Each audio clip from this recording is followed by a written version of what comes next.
Aujourd'hui, tu as plein de gens qui jouent au loto. Et d'ailleurs, il y a plein de gagnants d'euros millions qui sont devenus très pauvres après, qui ont tout perdu.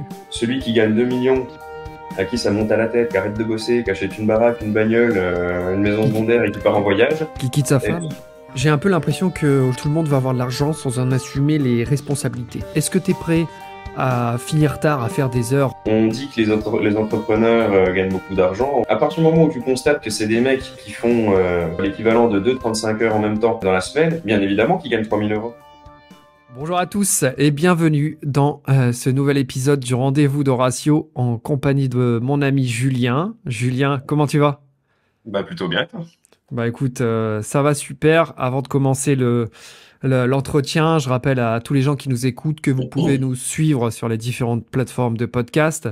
Vous pouvez également nous suivre sur YouTube et Instagram, Horatio Podcast. N'hésitez pas à mettre un petit pouce bleu ou la note de 5 étoiles sur les plateformes d'écoute, ça nous fera plaisir. Bah écoute Julien, je suis super content de te retrouver aujourd'hui. On s'était quitté la dernière fois sur un super épisode qui était sur la nostalgie. J'y ai beaucoup repensé, je trouvais que c'était excellent. Je sais pas ce que t'en as pensé toi, avec le recul. Ouais, non, franchement, c'était lourd. On a pu avoir une vraie discussion, puis je pense que ça fait partie des. Ça doit être la première fois, je pense, qu'en enregistrant le podcast, on a vraiment échangé de manière un peu profonde sur sur un peu qui on était, je trouve. En fait, c'est des discussions qu'on a pu avoir quand on se voyait en vrai, en privé. Mais là, non, c'était cool. Complètement, on arrivait vraiment à se détacher en plus de la forme de l'enregistrement.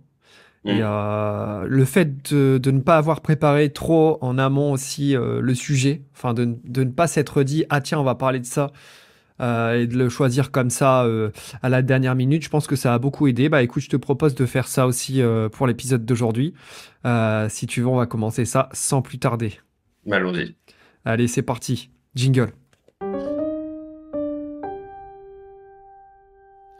Alors, première chronique, la question d'Horatio, cette fameuse rubrique où je te pose une question un peu particulière. Alors, première question, Julien.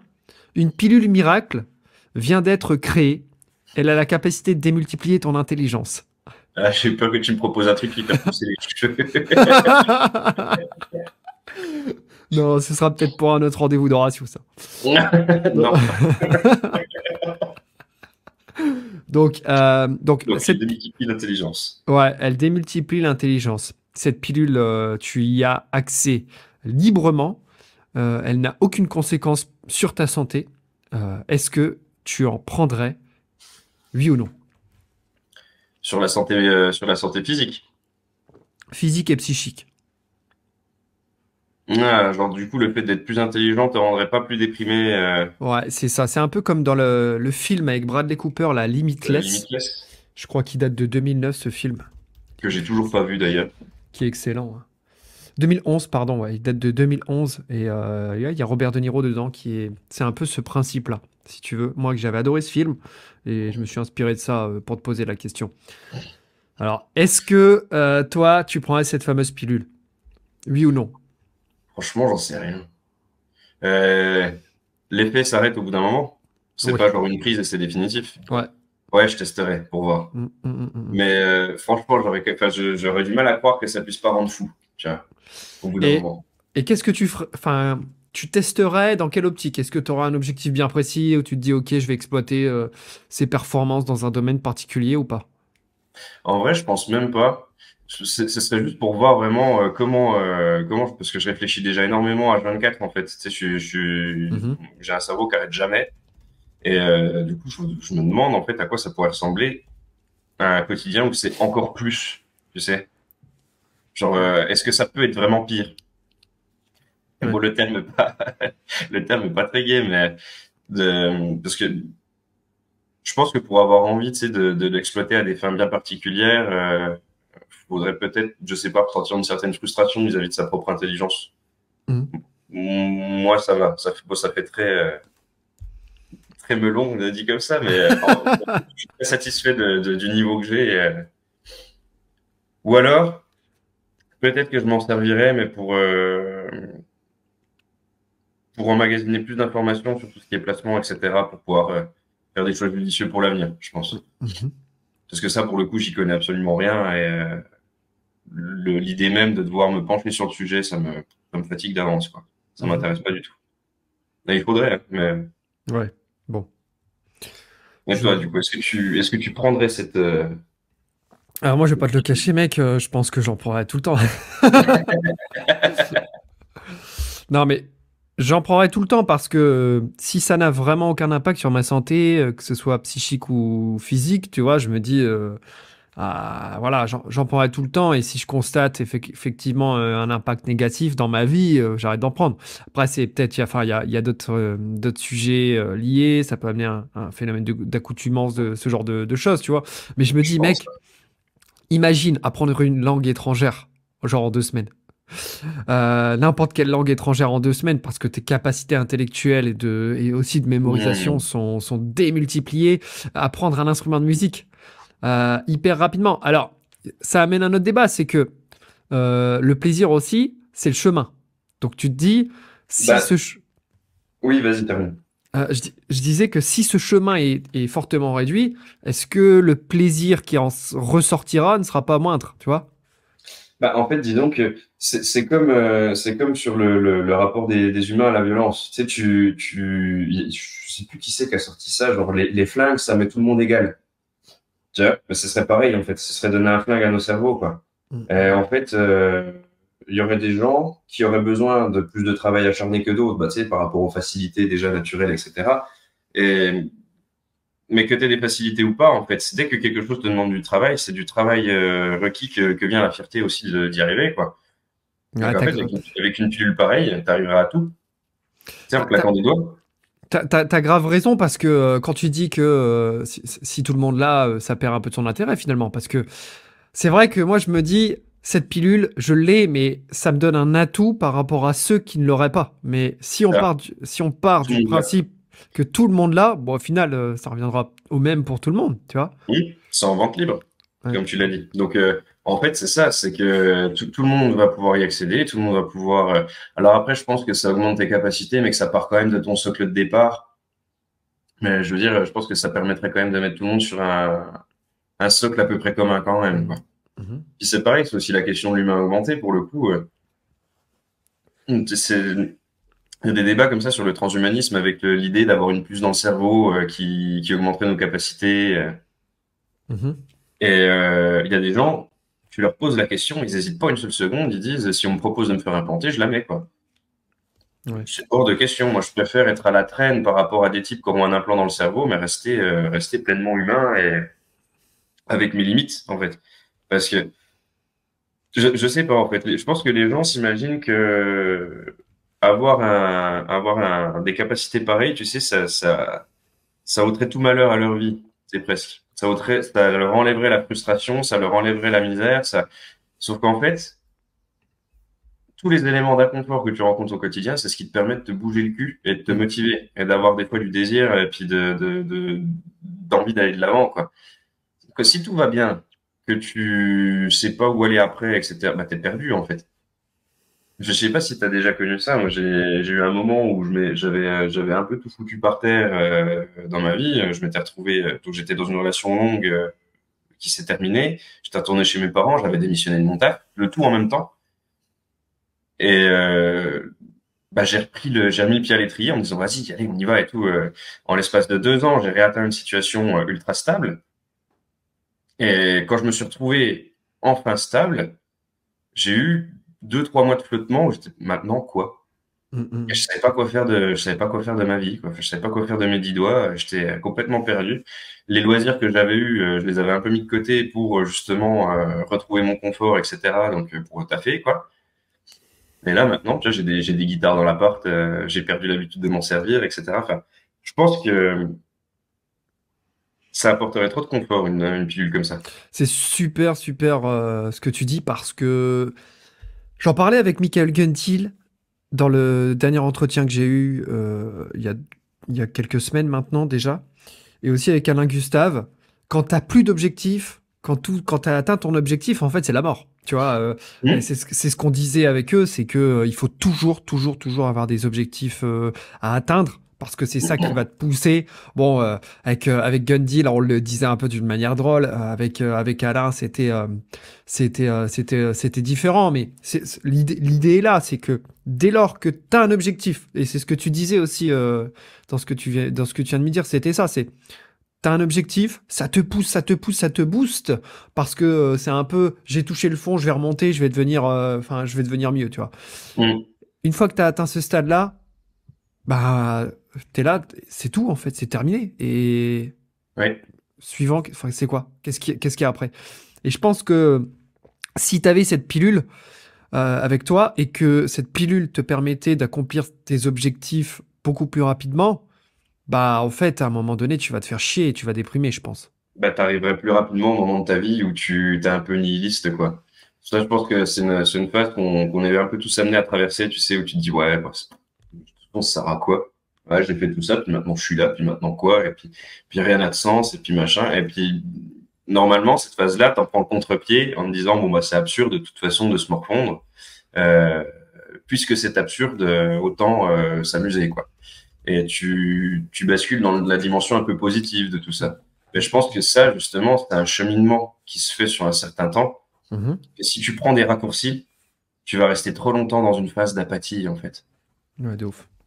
Mhm. Et ça, c'est très, très mauvais. Et le fait d'avoir des objectifs, on a tendance à s'imaginer ça pour la carrière pro ou pour le financier. Euh, mais ça vaut pour la vie perso, ça vaut pour le sport. Se mettre à un sport sans avoir d'objectif en tête, c'est la garantie que tu vas arrêter au bout de 3 semaines. C'est clair. T'as tout. À l'époque où je courais, tu vois, je m'étais dit que j'allais faire un trail. Un objectif démentiel, hein, une dizaine de kilomètres. Je me suis préparé pour mon trail. Je voulais me prouver que je pouvais y arriver, etc. J'ai fait le trail.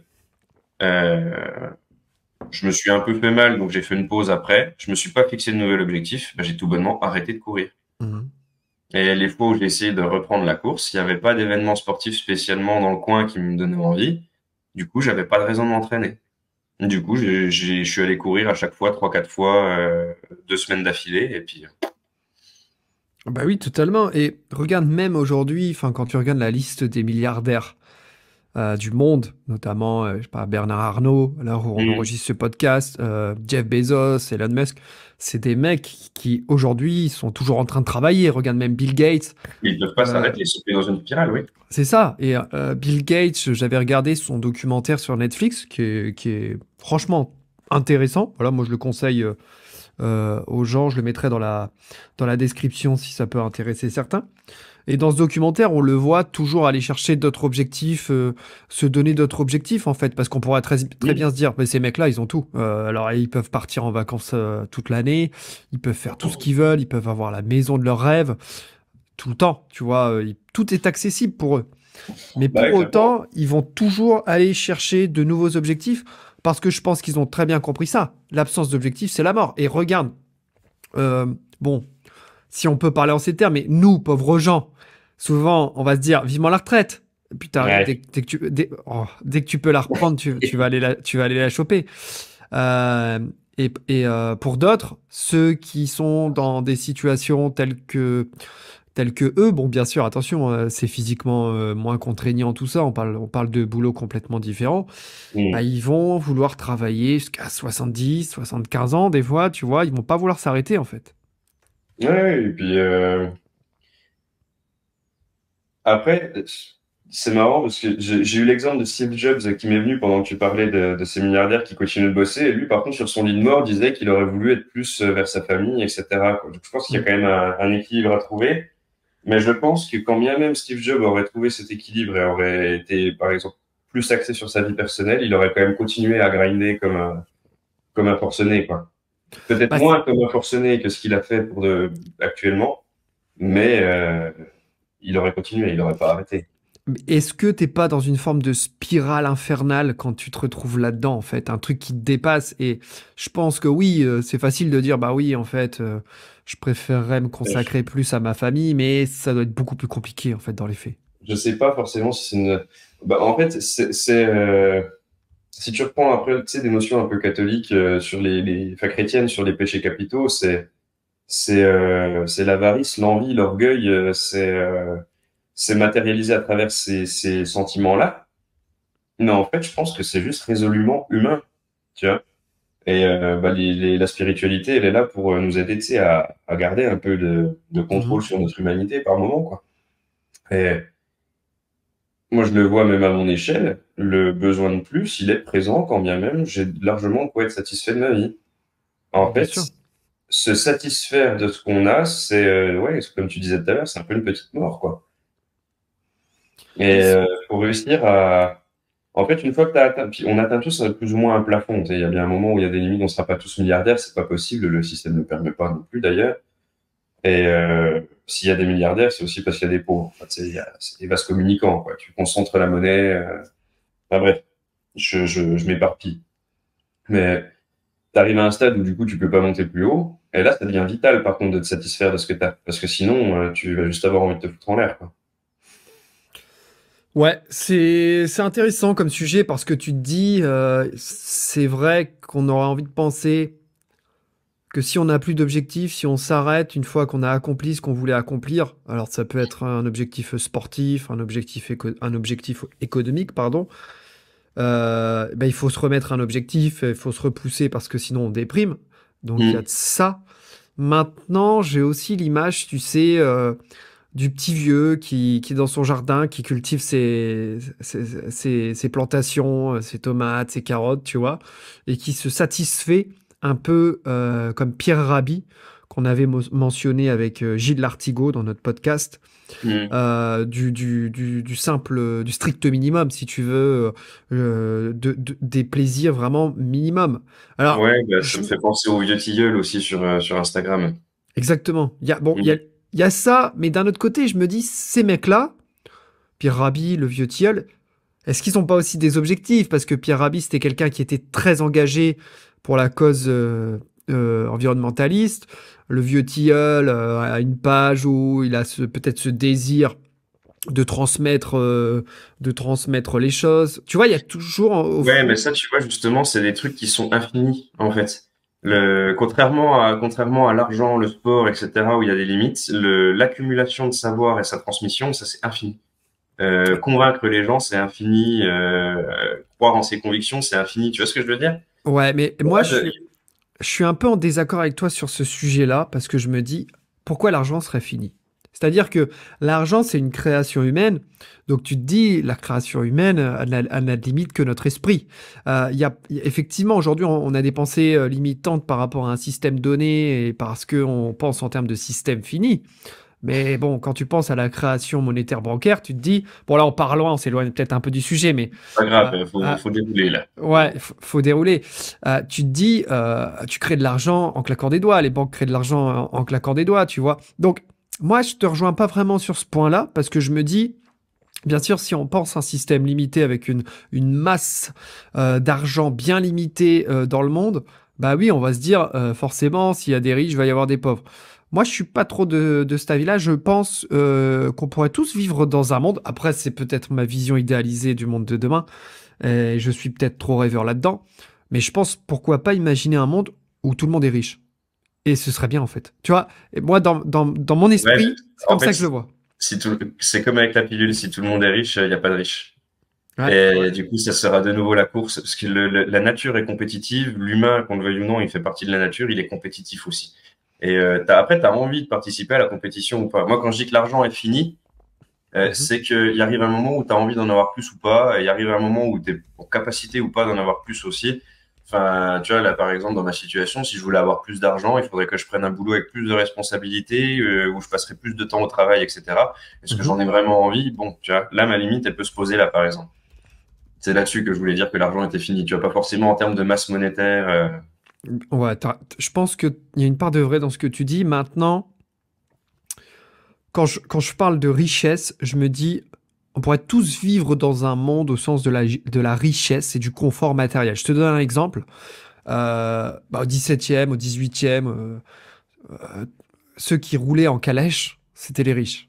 Tu vois, Oui, au début du 20e, si tu avais la dernière Renault, t'étais un très riche. riche. Ouais, t'étais extrêmement riche. Et on va dire la classe moyenne se déplaçait à vélo. Aujourd'hui, tout le monde se déplace en voiture. C'est la norme. T'es pas forcément riche si tu te déplaces en voiture. Ah Est-ce bah oui, qu'on, on est-ce, a un niveau de confort qui n'a jamais été atteint par l'humanité, hein. Faut quand même se le dire. On a du chauffage d'hiver, on a la clim en été, on a l'eau courante, eau chaude, eau froide. En principe, on manque pas de nourriture pour la majorité de la population en tout cas. Mm. Des fois, les fins de mois sont un peu raides, mais ça reste un confort quand même tout relatif. Je veux dire, il y a des gens qui sont moins dans le confort que d'autres à l'heure actuelle, mais une des personnes, à partir du moment où tu as un logement et de quoi subvenir au strict minimum de tes besoins, même si t'as pas d'argent pour sortir, tu as déjà une vie vachement plus confortable qu'un mec à l'Antiquité, quoi.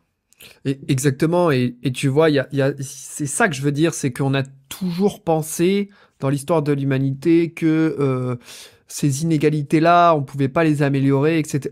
Et comme tu l'as dit, je pense qu'il y aura des inégalités parce on trouvera toujours un moyen de se distinguer, Bah oui. que ce soit par la mode, ce genre de choses. Mais moi, enfin, je suis désolé, je suis très content de vivre dans ce siècle parce que je me dis, ouais, je peux me chauffer au quotidien, je peux peut-être me soigner dans l'éventualité d'une maladie. Enfin, avant, quand je vois que tu mourrais, L'anesthésie. ouais, enfin, C'est avant, des gros trucs de confort, ça. c'est ça, enfin, tu mourrais de l'appendicite, quoi. Donc j'ai un peu du mal avec ce discours qui vient dire pauvre, riche, parce que comme tu l'as dit, et moi je te rejoins, c'est qu'à un moment donné, les gens vont trouver un moyen de se distinguer. À l'heure de l'intelligence artificielle, on vient nous dire aujourd'hui que les gens plus tard travailleront par plaisir et non plus par besoin. Parce qu'on sera dans un monde qui le permettra. Alors je sais pas, je suis pas visionnaire et je suis pas médium, mais je me dis, ce serait génial, mec, si demain on pouvait tous avoir le confort d'avoir une très belle baraque, une très belle maison, qu'on pouvait tous avoir le confort matériel aujourd'hui des très riches, si on pouvait tous avoir le confort, je sais pas, d'avoir une voiture euh, de très bonne qualité, non polluante, bon ça c'est un autre débat, mais Bien sûr que, bien sûr que c'est possible. Moi, j'y crois fondamentalement, j'y crois, tu vois. Avant, je pense que c'était inenvisageable pour la majorité des gens de te dire, ah bah tiens, on a accès à tout à l'égout, on a accès au chauffage, etc. Tu vois. Alors aujourd'hui, on a un discours extrêmement clivant entre les riches et les pauvres. Moi, je pense que le débat, il peut peut-être être ailleurs. On peut aller vers une société toujours plus riche. Et si on avait l'occasion de parler avec nos ancêtres, euh, je pense que nos ancêtres diraient de nous qu'on est des bourgeois, qu'on est en bourgeoisie, qu'on est des personnes très riches. Bah, Et je pense aujourd'hui, qu'on vit, genre toi ou moi, on peut vivre à la limite, moi, peut-être pas jusque-là, mais bah, si niveau confort, on est au niveau d'un seigneur ou d'un roi de l'époque, quoi. Enfin, je bien veux dire, sûr, même si on pousse le truc jusqu'au bout, enfin, on aurait la capacité éventuellement de faire venir quelqu'un pour faire le ménage chez nous, je pense, une fois dans la semaine ou toutes les 2 semaines. On peut quasiment se faire livrer des trucs instant. Enfin, c'est Jordan Peterson qui disait qu'aujourd'hui, n'importe quel jeune homme adolescent peut accéder en une fraction de seconde grâce à son portable aux plus belles femmes du monde. Euh, ouais, aussi, or, oui. bah, il y a 2 siècles, c'était pas du tout le cas. Tu vois ce que je veux dire? Et puis là aussi, tu vois, c'est un phénomène qui du coup est sans limite. Et qu'est-ce que ça produit? Et c'était, j'ai relu un article il y a pas longtemps là-dessus sur l'effet de la consommation de pornographie, notamment chez les plus jeunes et les moins jeunes aussi. C'est que ça tue la libido, en fait. C'est-à-dire que dès qu'ils ont besoin d'une gratification sexuelle, que ce soit les mecs ou les nanas d'ailleurs, les filles consomment de plus en plus de porno maintenant, ils vont aller la trouver sur les sites pornographiques. Et du coup, en fait, dans la vie réelle, ça devient trop ardu, finalement, de séduire quelqu'un, et, Je te coupe, Julien. Je te propose qu'on garde ce sujet pour un prochain épisode parce que je pense qu'il y a tant à dire. ouais, ok. Il y a tant à dire sur le sujet. Là, quand tu parles, ça m'intéresse et je sens qu'on va partir très très longtemps sur un autre sujet plutôt que la pilule qui décuple l'intelligence. Alors, C'est vrai qu'on est parti déjà bien. excuse-moi de te couper, mais je me dis, si ça intéresse les auditeurs, n'hésitez pas à nous envoyer un message sur le compte Instagram Horatio Podcast. C'est la majorité, la majorité des gens qui m'envoient un message, c'est par ce biais-là. Si vous voulez qu'on aborde ce sujet dans un prochain rendez-vous, dites-le nous et puis on l'abordera. Parce que moi, je trouve que c'est un sujet qui prête vraiment à la discussion. Je sais pas ce que tu en penses. Ouais, oui, carrément, ouais. Et donc, ouais, pour revenir à la pilule, donc on est parti sur la pilule qui démultipliait l'intelligence. On a parlé des objectifs, le fait de toujours faciliter nos objectifs et donc du coup peut-être potentiellement perdre un peu de joie de vivre, un peu de bonheur au final, paradoxalement. Voilà. Est-ce que tu as d'autres choses? Est-ce que tu vois d'autres choses? Voilà, ça a facilité certaines prises de décision, mais moi là, je pense aussi à un livre qui s'appelle Des fleurs pour Algernon de Daniel Case, où en fait c'est un homme qui s'appelle Charlie qui a la possibilité en fait par le biais d'une expérience scientifique de démultiplier son intelligence. Il devient de plus en plus intelligent. Et en fait, il se rend compte qu'il n'est pas du tout heureux. Et, au contraire, il devient malheureux. Est-ce que tu Euh, penses pas que c'est ça aussi le problème?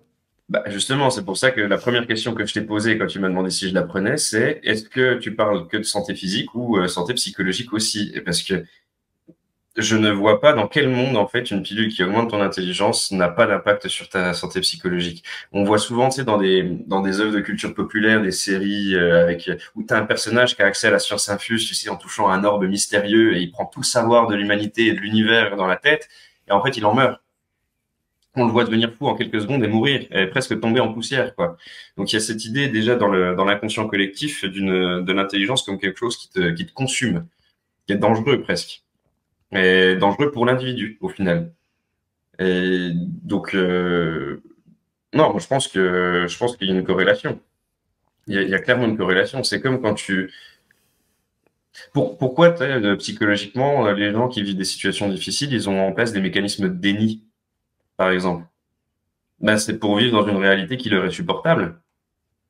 Et avec l'ouverture des yeux, en fait, tu accèdes à un autre plan de la réalité. C'est l'allégorie de la caverne de Platon. Je pense qu'avec l'intelligence, c'est pareil. En fait, plus tu es intelligent, plus ça te permet de te rendre compte de choses à des degrés de plus en plus abstraits. Et au final, tu pars dans des mondes complètement métaphysiques et philosophiques. Totalement. Et tu vois, dans le livre de Daniel Case, justement, il a cette hyper conscience des choses, de l'environnement qui l'entoure, mais également des gens, Hmm. ce que les gens peuvent penser de lui. Alors, tu sais, au début, il n'était pas très intelligent. Ses collègues se moquaient un peu de lui.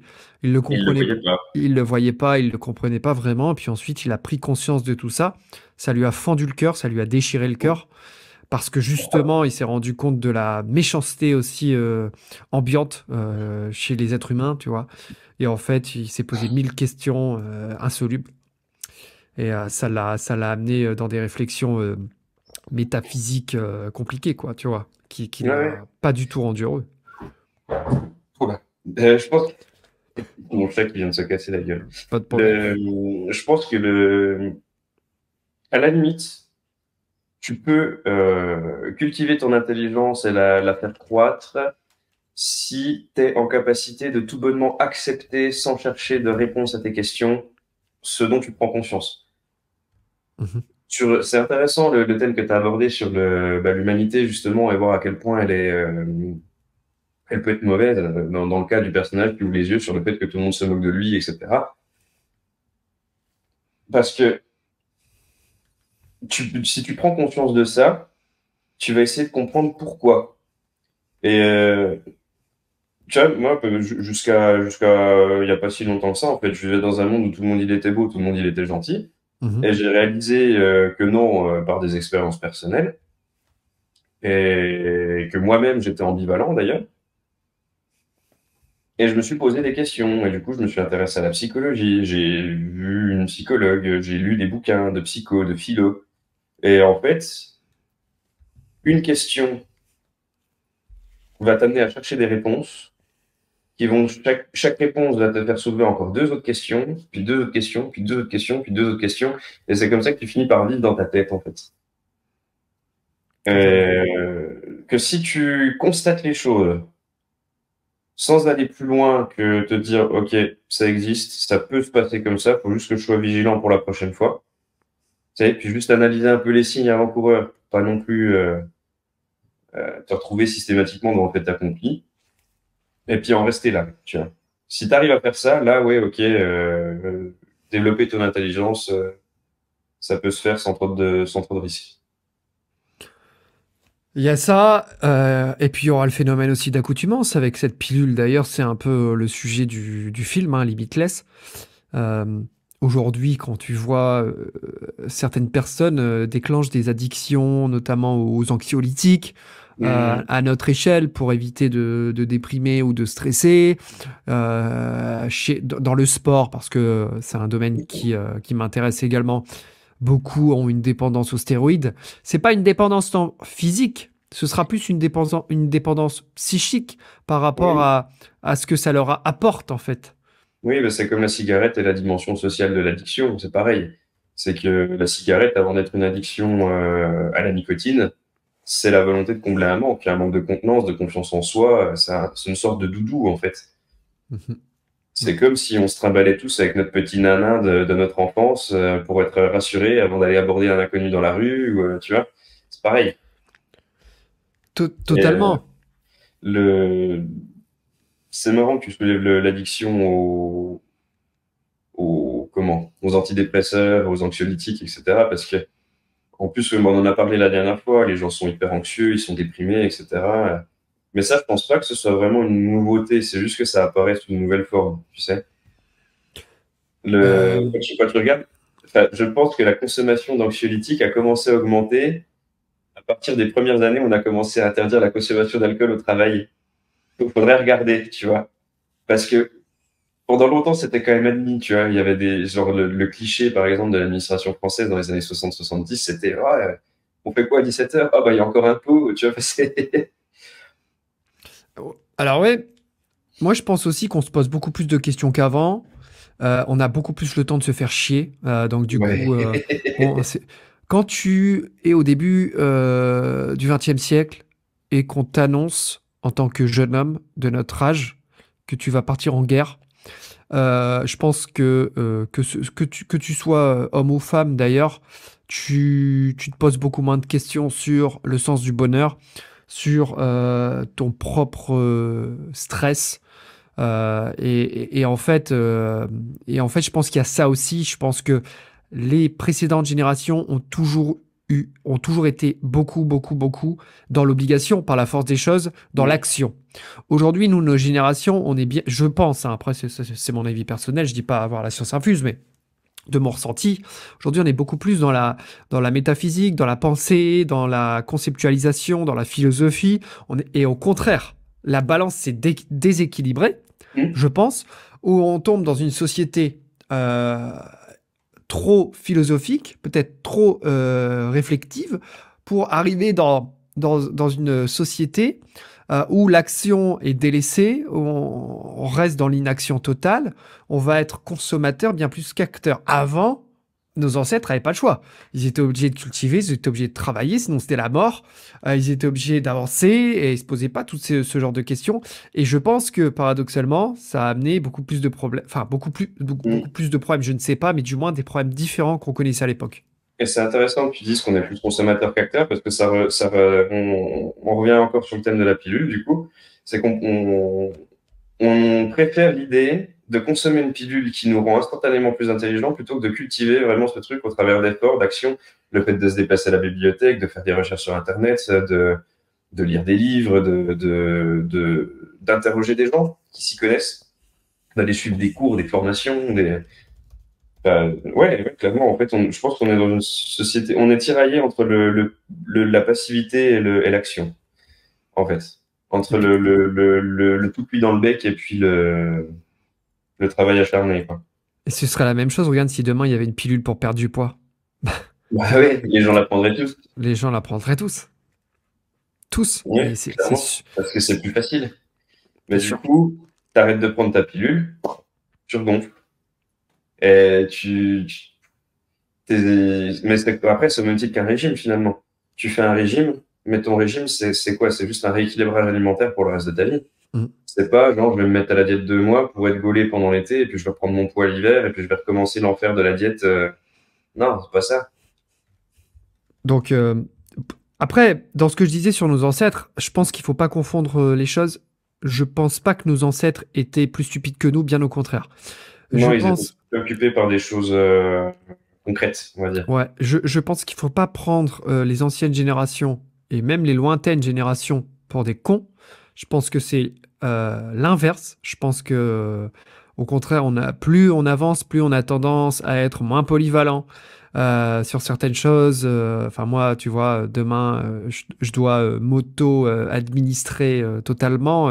Ça va être très compliqué de le faire. Je pense que mes ancêtres étaient bien plus capables à ce niveau-là.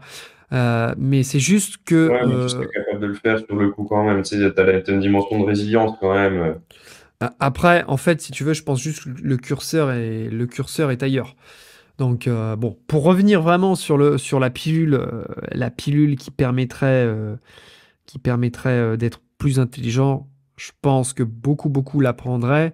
Maintenant, effectivement, faut quand même bien réfléchir. Enfin, ça pose des questions. C'est comme la drogue. Aujourd'hui, tu sais, la drogue, t'en as beaucoup qui l'utilisent à des fins d'anti-stress, ce genre de choses. Moi, Hum. je pense que c'est pas du tout la solution. Je pense que c'est ignorer un peu le problème, quoi, tu vois. Bah, pour beaucoup de choses sont contrées au psychique, oui, compensées par des molécules, en fait, des médicaments, c'est pas nécessairement une bonne idée. Après, attention, dans certains cas, il y a besoin de rééquilibrer un coup le cerveau en prenant des antidépresseurs pendant un petit mois, puis en réduisant la dose petit à petit, histoire de rétablir un peu la chimie qu'on a dans le cerveau, pour ensuite pouvoir entamer un travail sur nous-mêmes, sur comment on s'est laissé aller au déséquilibre. Tu vois, je dis pas forcément que les substances sont à bannir, mais en tout cas, la prise de drogue de manière complètement non encadrée, c'est pas du tout une bonne idée, quoi. Tu prends l'exemple des recherches sur le LSD. Prendre du LSD en totale autonomie sur un buvard que tu as acheté à un mec que tu connais pas, c'est pas une bonne idée. Prendre un buvard dans un centre médical avec des scientifiques, enfin des médecins qui restent à proximité, disponibles et dans un environnement contrôlé où il peut rien t'arriver de spécial, là c'est déjà une meilleure idée. Ouais, et puis moi j'ai un peu du mal avec toutes ces substances, si tu veux, qui te font perdre un petit peu le contrôle de toi-même. J'aime bien avoir le contrôle sur moi. C'est pour ça que je consomme très rarement de l'alcool et dans des quantités infimes. Tu vois, moi perso, si je vais boire, je sais pas, moi avec des amis, je vais m'arrêter au bout de 2 bières, gros maximum et encore. Je pense que je suis gentil parce que je déteste cette sensation de perdre le contrôle de moi, de ma décision, mais au-delà même de ma décision, de perdre un peu le contrôle de mes émotions et de te dire, ah bah là, ça va induire une émotionnalité qui ne serait pas là si j'avais pas pris cette substance-là. Tu vois, j'aime pas ça parce que des fois, je peux avoir une émotionnalité Ouais. sans forcément ces substances-là, mais qui va être beaucoup plus vraie, si tu veux, parce qu'elle va être ancrée dans le moment présent, ancrée dans mon environnement, si tu veux, et dans ma journée. Tandis que si je prends une substance, elle ne va, enfin, cette substance va induire mon émotionnalité, donc mon émotion, et pas mon environnement ni mon action. Tu vois ce que je veux dire?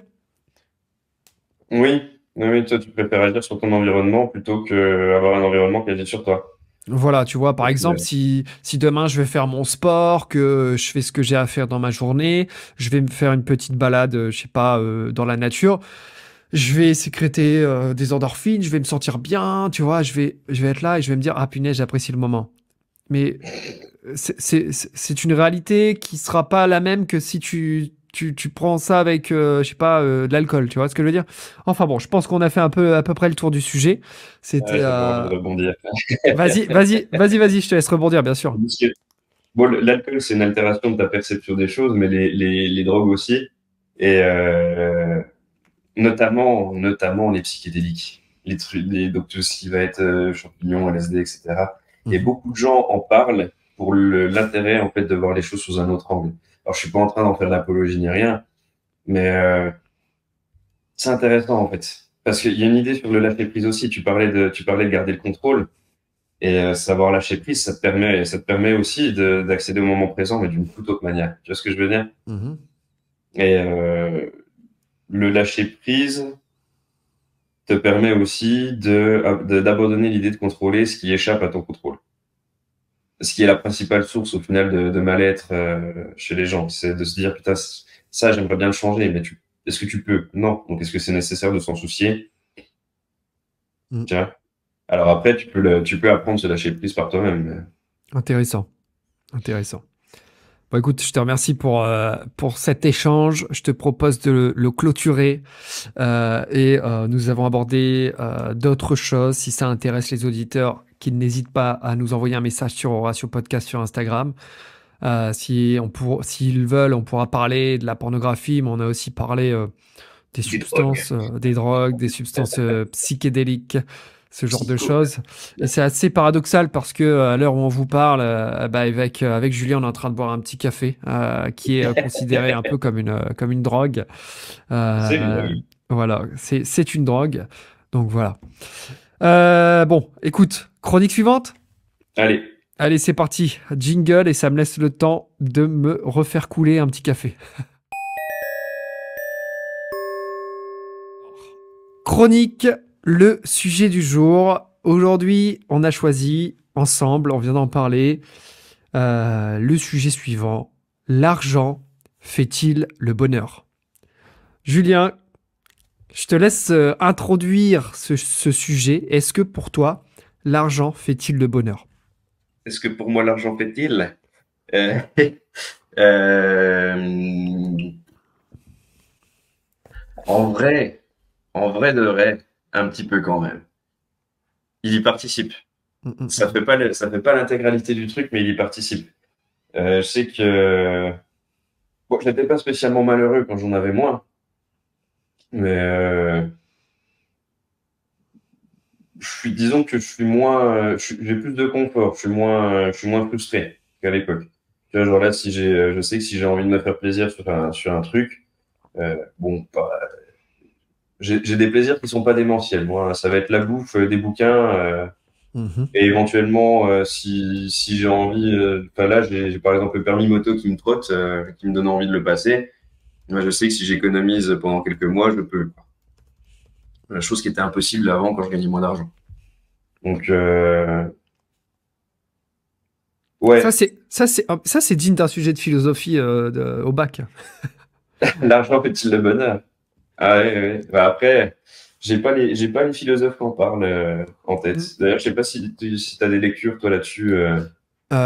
J'ai Andrés Comté-Sponville qui en parle, Ah, qui est très intéressant, je trouve, comme philosophe. Maintenant, moi, je rejoins pas trop sa pensée, même si il y a des points que je rejoins, évidemment. Mais déjà, l'argent fait-il le bonheur? Bien entendu, je pense que si t'as pas d'argent, bah, t'es euh, quand même et pas très bien, quoi. bah, si t'as pas d'argent et que tu vis vraiment une misère, que ce soit dans ta vie matérielle, enfin, voilà, c'est très compliqué. Ensuite, aujourd'hui aussi, on vit dans un monde où tu peux rien faire sans argent. Aujourd'hui, dans certaines villes, tu peux même pas stationner ton véhicule sans payer. Pour accéder à certaines zones, faut payer. Enfin, tout Mm. est vraiment, si tu veux, basé et axé sur le pognon. Faut dire ce qui est. Après, est-ce que l'argent fait-il le bonheur? Je pense qu'il faut se poser la question de la modalité de son obtention. Parce que on vient de parler des milliardaires. Alors, les milliardaires, je pense pas que ce qui les rend heureux, c'est d'avoir du fric. Bien sûr qu'ils sont contents d'en avoir. Mais ce qui les rend heureux, c'est de poursuivre un objectif euh, qui leur donne de l'argent. Et en soi, Oui, en fait, l'argent, c'était une conséquence indirecte finalement de leur poursuite, quoi. bien sûr, parce que si l'argent faisait vraiment le bonheur, demain, quand tu as de l'argent, si tu en as à revendre, t'arrêtes ton activité, t'arrêtes tout et tu dis c'est bon, j'ai de l'argent, je suis heureux, stop. Or, on voit bien que les Mm. milliardaires, c'est pas ce qu'ils font. C'est-à-dire que, Non, et puis euh, même les gens qui ont moins d'argent, hein, vas-y, voilà, pardon. non, bah, les milliardaires, c'est pas ce qu'ils font en fait. Les milliardaires, qu'est-ce qu'ils font? C'est, ils ont énormément d'argent. Pour autant, ils continuent à aller chercher d'autres choses, d'autres objectifs. Donc, on voit bien que si véritablement le bonheur est défini au sens de plénitude de vie, au sens de c'est bon, moi je me sens bien dans ma vie, j'ai plus rien à faire de particulier. Non, je pense que le bonheur, et c'est plus ses objectifs qui vont le définir, les modalités. Mm. Oui, et puis en plus, le bonheur, c'est souvent un instant fugace quand même, quoi. Enfin, on est rarement dans un état, bah, tu sais, on en parlait sur le dernier épisode sur la nostalgie, et du coup, notamment le fait d'être dans le moment présent. C'est que quand tu es dans l'instant, bah, tu te rends pas forcément compte de l'état dans lequel tu es. Et le fait d'être présent dans l'instant nécessite aussi de pas te poser la question de savoir si tu es heureux ou pas. C'est d'ailleurs à partir du moment où tu te demandes est-ce que je suis heureux là que tu réfléchis et bizarrement tu vas réfléchir aux causes qui peuvent Mm. te nuire. Et alors je sais plus qui est-ce qui avait dit ça. Je pense que j'avais dû voir ça sur une vidéo de Slavoj Zizek euh, qui reprenait un autre penseur qui disait que le bonheur c'était pas quelque chose qu'on atteignait en fait, c'était quelque chose c'était un état vers lequel on tendait Mhm. euh, et que c'était en fait c'était seulement sa quête qui nous rendait heureux et non pas bien heureux. Bien heureux, c'est être en état de bonheur. Être heureux, c'est être de bonne humeur, en fait, de manière générale, quoi. Mhm. Donc, je pense qu'il y a une série un peu sur ce thème, d'ailleurs, c'est The Good Place. The Good Place. Ouais. En gros, ça parle d'une jeune femme qui décède et elle se réveille, elle est dans un bureau avec face à elle un homme d'un certain âge, avec des cheveux blancs, bien habillé.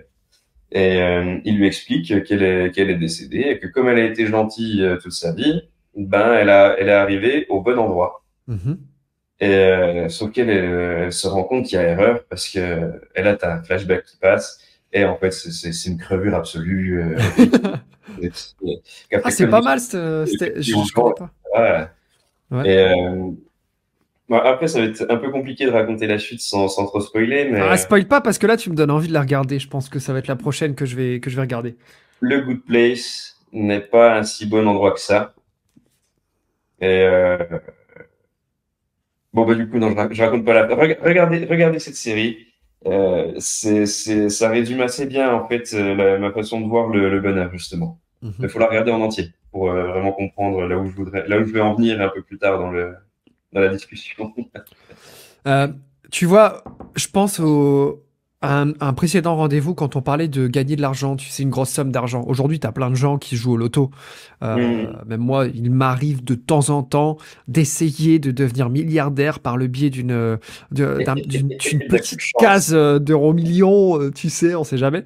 Non, mais c'est extrêmement rare que je joue. Mais je me dis, même les gens qui ont tendance à dire, ouais, c'est pas l'argent qui fait le bonheur, vont vouloir avoir plus d'argent.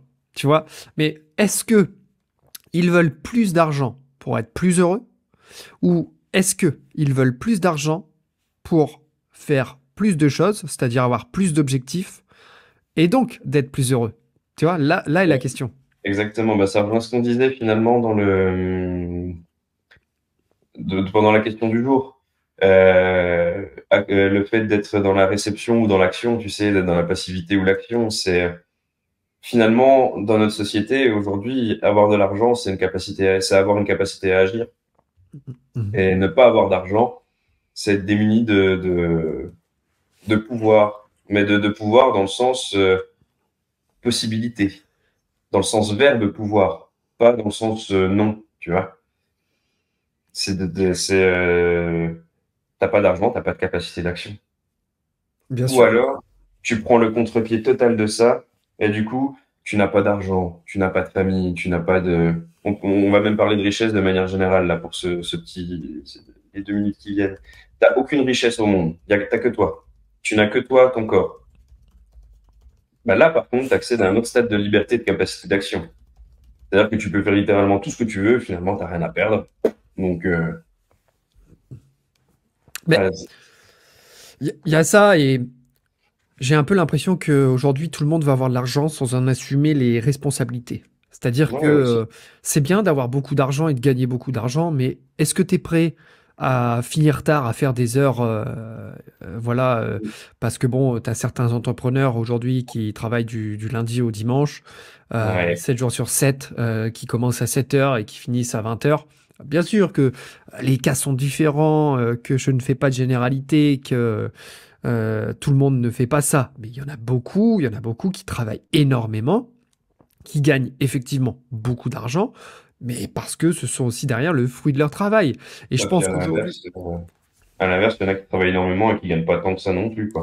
voilà, en plus, il y a aussi ce cas-là. Donc, Je pense que beaucoup veulent le beurre et l'argent du beurre, comme on dit. On veut beaucoup d'argent, mais on ne veut pas les responsabilités qu'il y a derrière. Donc, Mm. moi, le premier, hein, je t'avoue que je ne veux pas, moi, avoir une situation où je serais extrêmement riche, mais où derrière, je n'ai plus aucun moment pour moi. J'ai plus de temps à consacrer à ma famille, à mes amis, à mes proches. Bah, c'est ça, moi je me vois pas faire des semaines de 70 heures pour gagner 3 000 euros, quoi.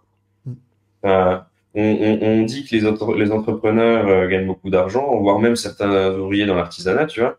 Mais à partir du moment où tu constates que c'est des mecs, déjà par manque de main-d'œuvre dans leur corps de métier, euh, c'est des mecs qui font, ou des femmes, qui font l'équivalent de 2 35 heures en même temps dans la semaine, bien évidemment qu'ils gagnent 3 000 euros. Mhm, Mais ils n'ont pas le temps de les dépenser au final. bien sûr.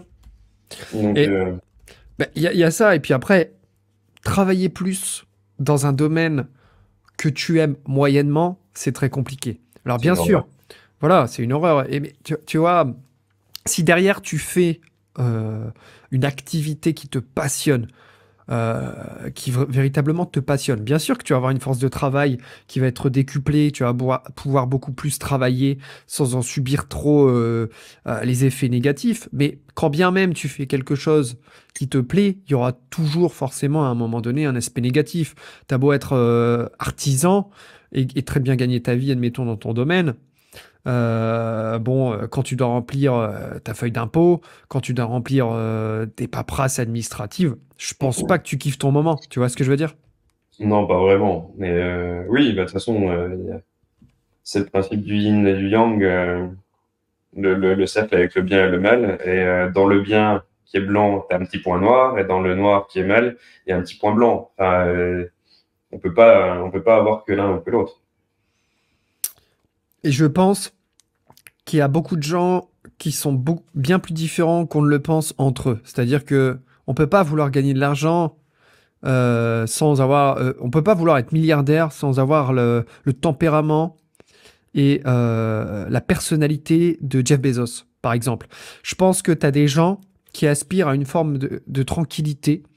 Il y a des gens qui sont, par exemple, hyper stressés, qui n'assument pas trop les responsabilités dans le milieu professionnel. Et tu as d'autres personnes, si tu veux, tout leur coule dessus. Et alors, on peut leur donner beaucoup de responsabilités sans qu'ils soient stressés. C'est des gens qui sont pas du tout stressés.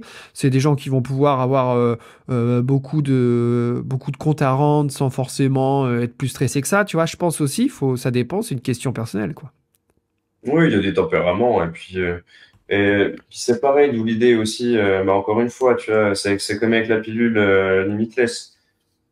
Si tu as une somme d'argent qui te tombe tout cuit dans le bec, et c'est pour ça qu'il y a un suivi psychologique pour les gagnants à l'euro million, euh, bah, c'est pas garanti que tu saches encaisser non plus le poids de la somme qui te tombe dessus. Alors que si tu l'as gagné petit à petit, tu as construit ta personnalité en chemin aussi, pour être capable de gérer ça. Totalement.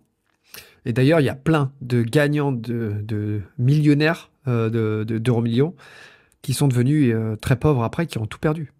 Bah, qui sont même devenus plus pauvres qu'après. Bah, typiquement, celui qui gagne 2 millions, à qui ça monte à la tête, qui arrête de bosser, qui achète une baraque, une bagnole, une maison Qui, secondaire et qui part en voyage. qui quitte sa Et femme. puis, voilà. Et puis, une fois qu'il a claqué ses 2 millions, mais il a plus de femme, plus de table. Puis là, il a les impôts qui arrivent. Et il faut qu'il paye l'impôt foncier pour sa baraque démentielle. Il faut qu'il paye l'assurance de sa bagnole de luxe. Il faut. Enfin, Mais puis regarde les acteurs multimillionnaires, alors qui ont beaucoup d'argent, mais regarde Johnny Depp, par exemple, oh là là, qui est devenu, qui en dirait.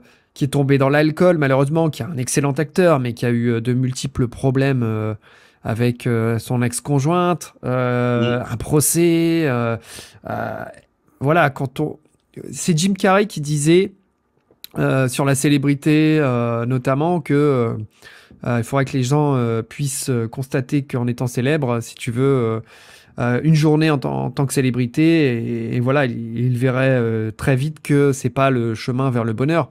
Et je pense que Mm. pour la richesse et l'argent, c'est la même chose. Demain, ok, super. Demain, tu es dans une situation, tu as plein d'argent. Bien sûr que tu vas en profiter, tu vas acheter, je sais pas, une belle caisse, tu vas t'acheter une maison. Ok, tu as ta maison, tu as ta belle caisse. Ensuite, Ok, bon, bah, tu vas partir en vacances. Ok, tu pars en vacances. Ok, ensuite, une fois que tu as fait tout ce que tu avais à faire, une fois que tu as fait tout ce que tu rêvais de faire, qu'est-ce que tu vas faire? Qu'est-ce qui te reste? C'est ça, qu'est-ce qui te reste? Qu'est-ce que tu vas faire de plus? Alors, bien sûr, toutes ces expériences sont très cool. Bien sûr. Mais est-ce que c'est pas plus cool d'avoir un accomplissement personnel? Bah oui, bon. Bah, on est né avec un ego, c'est pas pour rien aussi, c'est qu'on a on a tendance par exemple à voir l'ego comme quelque chose de négatif dans la personnalité d'une personne. Mais pas du tout en fait. L'ego, c'est d'une part ce qui te permet de vivre en société, et c'est d'autre part ce qui te permet de tendre vers le mieux, de t'améliorer, puis d'avoir des projets en fait. C'est aussi ça qui te donne une fierté. C'est en fait l'ego est source de mal-être pour beaucoup de gens, mais c'est aussi ce qui provoque les réactions qui nous rendent heureux. Par exemple, être fier de soi, c'est typiquement une réaction de l'ego, et c'est pas une mauvaise chose. Alors être trop fier, c'est une mauvaise chose, mais l'argent tombé du ciel, t'as aucune fierté à en tirer. À la rigueur, ce à quoi il peut servir, c'est de te lancer dans ce projet qui te faisait peur ou pour lequel tu n'avais pas les financements. Hum, hum, hum. Mais si tu le gaspilles en plaisir frivole, tu vas tu vas te retrouver le bec dans l'eau déjà très vite. Et en plus, tu te seras habitué à un niveau de plaisir tel que la vie ordinaire à laquelle tu vas retourner ne te satisfera plus jamais de ta vie. Bien sûr, bien sûr. Et puis tu vois, je pense que aujourd'hui, les gens associent. Encore une fois, pour moi, l'argent, ce n'est pas un problème, c'est ce qu'on en fait. Et aujourd'hui, l'argent est associé à des plaisirs, à des péchés même, je dirais, par le commun des mortels, alors qu'il ne devrait peut-être pas. Par exemple, l'argent est beaucoup associé aujourd'hui à la jalousie, surtout en France. Aujourd'hui, on Mhm. dit, si tu as une belle bagnole, ton voisin, il va te regarder bizarre, il va dire, ah putain, tu vois, ça va engendrer des sentiments négatifs à ton égard. Euh, L'envie aussi, on va avoir de l'envie, on va avoir, euh, je sais pas, comment, la gourmandise. Tu sais, tous ces péchés-là qu'on va pouvoir assouvir en ayant l'impression que ça n'a pas de conséquences, alors que la première des conséquences sera là, tu vois, sera psychique. Ben justement, oui, les sept péchés, c'est quoi? C'est orgueil, avarice, gourmandise, envie, luxure. C'est ça. Il m'en manque Je, deux. je vais regarder alors. Alors, il y a l'orgueil, l'avarice, la luxure, l'envie, la gourmandise, la colère et la paresse. C'est Ok. tout Eh ce qui est ben, à peu en fait, près alors, associé à ce que les gens cherchent avec l'argent. la colère, encore pas trop, mais les six autres, ouais, carrément. Bah là, pareil, c'est-à-dire avoir de l'argent, mais ne pas avoir de l'argent sans en avoir les responsabilités. Ben, c'est la tentative, ouais. C'est C'est ça. la paresse.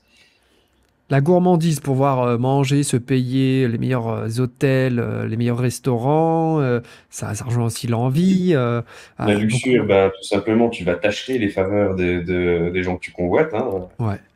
plus ou moins. Avarice, être avare, être jaloux, et l'orgueil, bah, tu vas être t'es blessé dans ton orgueil quand tu vois que ton voisin a plus de finances que toi et tu te dis, ah punaise, il a une plus belle caisse que moi, alors qu'on devrait pas Hmm. réfléchir comme ça. Bah, puis tu vois, le fait aussi, t'as plein de proverbes avec l'argent, c'est le nerf de la guerre. Enfin, en fait, il y a toute une dialectique autour de ça qui montre bien quand même que c'est avant tout, faut que ça reste avant tout quelque chose d'utilitaire et pas un but en soi. Mm. Non, bien sûr, il Le faut. jour où tu fais de l'argent une fin en soi, c'est là où tu te perds, je pense. Mais bien sûr, parce qu'après, tu vas te dire, ok, d'accord, si, comme dirait Machiavel, si la fin justifie les moyens, bien dans ce cas-là, tout est bon pour faire de l'argent. Et dans ce cas-là, tu vas commencer à vendre des arnaques sur Internet, comme beaucoup d'influenceurs aujourd'hui. Tu vas commencer à faire ce genre de choses, voire même, je sais pas, du trafic. Tu vas obtenir cet argent par n'importe quel moyen. Et L'argent n'a pas d'odeur. L'argent l'argent n'a n'a. pas d'odeur pour dire qu'il peut venir de n'importe quoi. Mm. Que l'argent n'est pas une chose morale par définition. Quand on veut pas mettre une odeur sur le pognon, c'est que l'argent peut être sale, on va pas le sentir. Exactement. Et tu vois, moi j'aime pas le fait d'avoir cette considération en France que l'argent c'est mal, l'argent c'est pas bien si t'en gagnes trop. bah, c'est parce que tu as forcément fait quelque chose de mal. Au contraire, pour moi, c'est du gagnant-gagnant. Si tu es artisan et que tu vends un produit par la force de ton travail, par la force de tes mains, que tu le vends à une clientèle qui est contente, c'est du gagnant-gagnant. C'est génial, ça crée de la richesse, tu vois. Bah oui. Et à l'inverse, tu vois, avoir cette vision selon laquelle il n'y a que l'argent qui résoudrait tous les problèmes, etc. Non, je pense qu'il faut, encore une fois, une vision équilibrée. On peut très bien se dire, je gagne de l'argent, mais j'ai aussi cette vision de simplicité où je me satisfais des objectifs que j'accomplis. Ces objectifs peuvent aussi être simples parfois, quoi. Oui, oui, très clairement. Ne serait-ce que faire pousser ces petites carottes dans ton jardin, ces petites tomates dans son jardin, ça peut être un objectif tout à fait honorable. On en revient aussi à ce qu'on disait plus tôt dans l'épisode, c'est que bon, bah, là, pour l'argent, je pense qu'on est plutôt d'accord sur le fait que c'est un moyen d'accomplir des objectifs, donc un moyen de tendre vers le bonheur, mais on en reste sur la nécessité d'avoir des objectifs. Mm, c'est clair. Parce que de l'argent sans objectif, ça va juste, bah, comme on l'a dit plus tôt, dépenser dans des frivolités, quoi. Et à la rigueur, ça peut nous émanciper des soucis matériels, ça, ouais. Bien sûr, bah, Mais, ça c'est clair, c'est clair. mais justement, si tu t'émancipes du matériel, là, tu vas te tourner vers le spirituel et ton monde intérieur. Et là, il n'y a aucune somme d'argent au monde qui va te permettre de cultiver ça et de l'améliorer. Bien sûr. Presque, on n'est pas en train de dire que faut devenir pauvre, faut pas gagner d'argent, faut pas avoir d'argent, que l'argent ne fait pas le bonheur au sens bien-être mental. Enfin, toi comme Non, moi, je pense que effectivement. quand on était étudiant, qu'on n'avait pas un rond, que tu étais là à galérer, à t'acheter pour la semaine 3 knackis et 10 sachets de pâtes, je pense pas que ce soit non plus une situation très satisfaisante. Et voilà, tu peux être heureux, bien sûr, mais voilà, tu t'aimerais quand même peut-être Moi, euh, j'étais hyper heureux, moi, dans mes années fac. ouais, à manger des knackis. En fait, à l'époque, je me fichais de ce que je mangeais. J'avais pas besoin d'avoir de la place dans un En fait, je vivais dans un studio, je mangeais des pâtes et j'avais juste à aller en cours, tu vois. Et Bah, bien sûr, bah, t'as pas les problèmes que tu as aujourd'hui. non, mais en fait, j'avais pas les mêmes besoins non plus. Mes besoins, ils ont évolué avec l'âge, ils ont évolué avec l'amélioration de mon niveau de vie aussi, quoi. Si j'avais gardé mes besoins d'étudiant avec le niveau de vie que j'ai actuellement, je pense que je- bon, après, on va avoir l'impression que je gagne des milliers et des cents. Non, je suis dans la moyenne, mais j'aurais presque trop d'argent, quoi, à la limite. Parce que le mode de vie que j'avais quand j'étais étudiant, ça correspondait, je pense, à gagner 1000 balles de nos jours, tu vois. Est-ce qu'on n'est pas tous comme ça aussi? Tu sais, moi, mon premier logement étudiant, c'était une coloc. Une coloc, non pas avec des amis, hein, attention, c'était avec des gens que je ne connaissais pas, où on se partageait un chiotte. Et je me disais, ah bah moi, franchement, plus tard, quand je travaillerai, je Je suis en pourrais vivre. coloc quand même. Ouais, je pourrais être en coloc et puis mettre tout l'argent de côté. Mais une fois que tu as goûté à la tranquillité de ne pas l'être, Bah ça devient oui. très compliqué de revenir en arrière. C'est comme quand tu prends régulièrement le train et puis que tu goûtes une fois à la première classe. Ah Où tu as ouais. de la place pour étendre tes jambes. La business Et où il n'y class a pas de de gens qui te l'avion. téléphonent et où il n'y a pas de. Tu vois, t'es bien, t'es content. Mais maintenant, quand je prends le train, je suis là. Ah, est-ce que j'ai vraiment envie de mettre 50 balles dans un première classe pour 1 heure de train? Non. Bon, bah, je prends la deuxième classe. Mais putain, ça fait chier, quoi. Ah oui, parce que c'est très difficile de revenir en arrière. Mais regarde, c'est pareil, on parlait des ancêtres tout à l'heure. Bon, quand nos ancêtres avaient... Enfin, on dit nos ancêtres, on a l'impression que c'était il y a 1000 ans, mais ne serait-ce que la génération de nos grands-parents, qui avaient un simple vitrage, qui avaient des problèmes dans le logement, de chauffage, ce genre de choses, quand ils n'avaient pas forcément le sou pour pouvoir s'habiller comme ils le voulaient. Ils ont connu un monde avec bien moins de matériel, de confort matériel que nous. Aujourd'hui, ce serait extrêmement compliqué, si tu veux, d'avoir les chiottes au fond du jardin. Moi, tu me dis en pleine nuit Mais que si tu as envie de pisser, il faut aller dans le fond du jardin et aller pisser, ce serait compliqué, hein. Bon, d'ailleurs, c'est pour ça qu'ils avaient des pots de chambre, les vieux. c'est exactement ce que j'allais dire. J'ai la solution. Ouais, ouais. Mais bon, Le pot de après, chambre, tu sais, avec un œil dessiné au fond sur la céramique, là. J'ai jamais compris pourquoi il y avait un œil au fond des pots de chambre. ah, moi, j'en ai pas connu des pots de chambre. J'en ai pas connu, donc je sais même Ah, pas à moi, quoi ça ressemble. j'en ai déjà vu, mais pourquoi? Pourquoi il y a un œil au fond de ce truc? Quelle est la symbolique là derrière? Bon, il doit forcément avoir une symbolique. Attends, je vais taper pot de chambre Œil au fond pour, du pot de pour chambre. avoir quand même un peu Ah oui, effectivement, ouais. Ah, c'est un mini toilette en fait. Oui. Ouais. Bon, ouais, des fois, c'est juste un bol, hein. Donc, ça dépend Ah ça ouais, dépend du degré d'élaboration, quoi. ça va aller pour un petit pipi, mais peut-être pas pour autre chose, quoi. Je crois qu'on dévie du sujet de l'argent, fait-il le bonheur, là. Le pot de chambre fait-il le bonheur? Non, mais oui, c'est ça, tu vois, le fait d'avoir connu un confort aujourd'hui, c'est revenir à l'ancienne. Alors oui, peut-on revenir peut-on revenir à ce manque de confort-là? Si nous en étions obligés, bien sûr. Bien sûr que t'as pas le choix, tu es obligé de t'adapter. Je pense que l'être humain, comme le disait Darwin, à un moment donné, il s'adapte à son milieu, à son Ouais, environnement. puis je pense que d'autant moins que tu aies le choix, ça devient d'autant plus facile de s'adapter, en fait. C'est ça. C'est ça, et puis après voilà, c'est compliqué, hein, on va pas se mentir. Et il y a ça aussi qu'il faut mettre dans l'équation. Est-ce que tu as envie de vivre toute ta vie dans une colocation à 4 ou 6 avec un chiotte partagé, des douches partagées, alors que matériellement, tu as la possibilité de vivre dans un très bel appartement tout seul, tout confort, avec un bon chauffage, avec un bon système de chauffage, ton chiotte, une piscine à l'italienne. Enfin, tu vois, bien sûr que Une piscine si italienne. une, une piscine là, une douche à l'italienne, parce que bon, c'est vrai une piscine, sacré appart quand même. Mais, ouais, je pense que si t'es rationnel 5 minutes, voilà quoi. À part si tu veux vivre, tu sais, comme les vieux là qui économisent tout, un peu comme dans Radin avec Danny Boone. Ah, je l'ai pas vu celui-là. Ouais. Mais ouais, bah oui, après, mais je pense que t'as quand même. En fait, il y a deux clés à ça. C'est que si tu veux vraiment être heureux, il y a quand même un intérêt à te satisfaire des choses simples. Si tu veux être heureux sans argent, en fait, c'est ça. Mhm. C'est surtout ça. C'est-à-dire que l'argent n'est pas la clé du bonheur dans la mesure où ton bonheur dépend de tes besoins, de ce que tu fais pour les combler. Effectivement. Euh, et pour en revenir sur bah, la période où on était étudiant, tu vois, euh,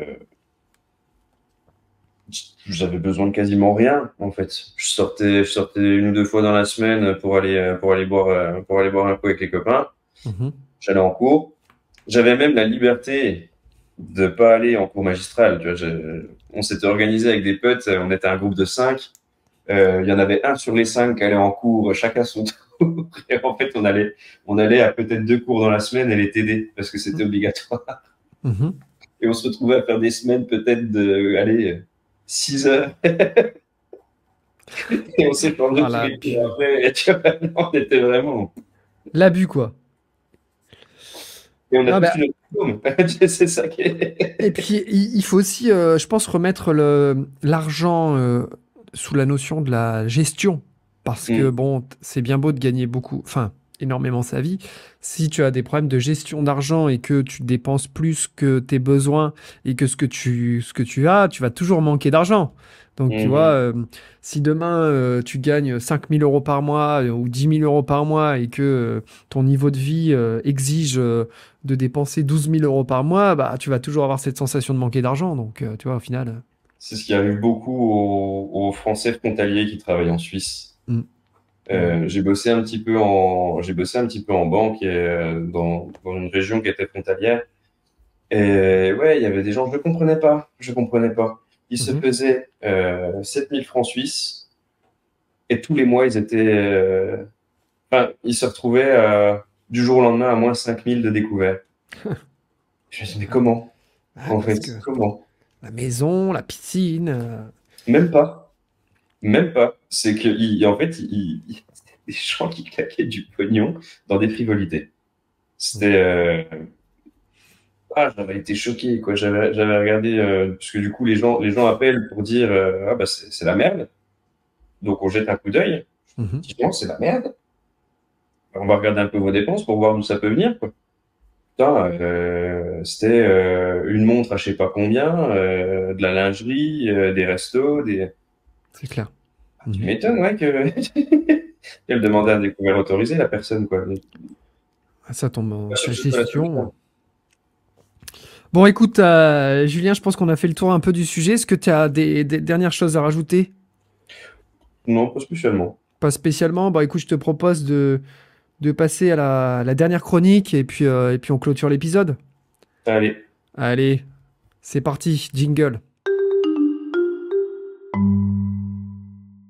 Alors, dernière chronique, les recommandations du moment. Bah écoute, je te propose, Julien, de faire un bref résumé de toutes les sources qu'on a citées aujourd'hui. Moi, j'ai cité le film Limitless, sorti en 2011, on a vérifié, avec Bradley Cooper et Robert De Niro. J'ai cité le livre Des fleurs pour Algernon de Daniel Case, un livre de science-fiction qui est déjà ancien, je crois, les années 50-60 peut-être, ou après. J'ai cité André Comté-Sponville, c'était sur le bonheur, donc je viens de regarder, c'est Le bonheur désespérément, le titre exact. Je mettrai tous les liens dans la description. Et en série, j'ai cité Dans le cerveau de Bill Gates sur Netflix, qui est une bonne série, je trouve. Et toi, tu avais cité, je crois, c'était The Good Place, The Good une Place. série qui est sur Netflix, donc sur justement, c'est un peu sur le bonheur, en utilisant le concept de vie après la mort. En fait, ils regardent, ils explorent un peu les notions de paradis et d'enfer, et qu'est-ce qui est vraiment finalement un enfer pour l'homme. Elle est terminée cette série ou elle est toujours en cours? Elle est terminée, tous les épisodes sont sortis, ouais.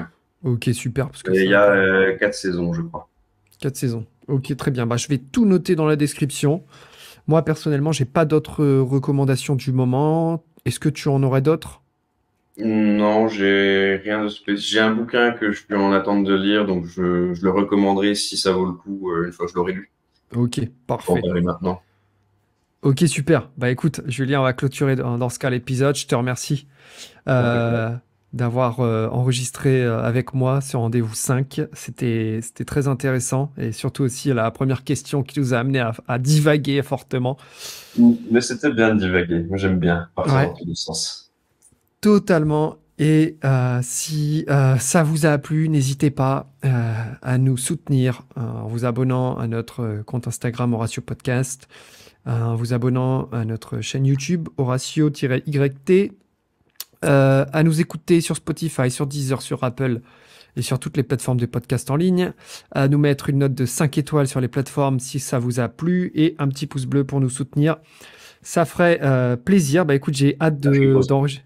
Un petit pouce.